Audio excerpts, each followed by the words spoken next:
Casey in a suit, Casey in a sparkling leotard. I hope she doesn't kill me for that because I really do appreciate being alive. Now, to prove to you guys how novice I am at this vlogging thing, every time I do a different take, I'm going to change t-shirt. Larissa said that she was going to miss Casey's face, and so I decided that I would give it to her just with someone behind the curtains who you should ignore.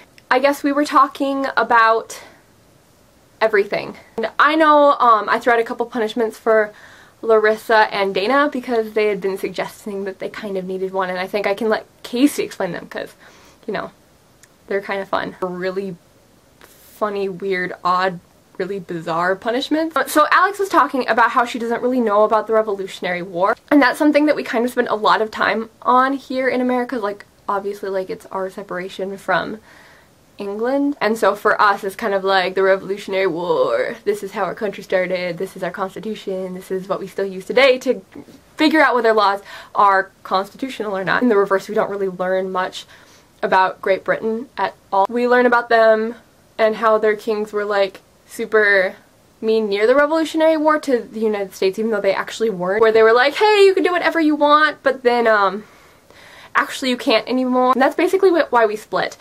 And then we fought a lot and used like guerrilla tactics, which is why we won. So, go America.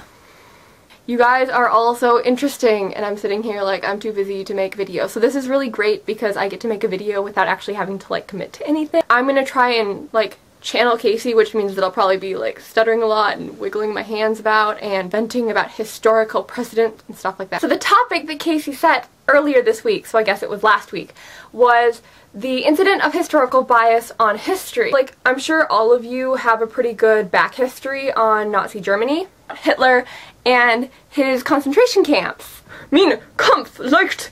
In the US education system, they stress how horrible that was. And yeah, I agree, it's absolutely dreadful. Genocide in any circumstance is unforgivable. On the other hand, even before the Holocaust, there were mass genocides similar inside of the United States. The Indian Removal Acts of 1830 forced Indians to leave their home. It has often been referred to as genocide, and it's often been referred to as a death march. Trail of Tears. Genocide is genocide, right? And the historical bias is that that's not anywhere near as bad as the Holocaust.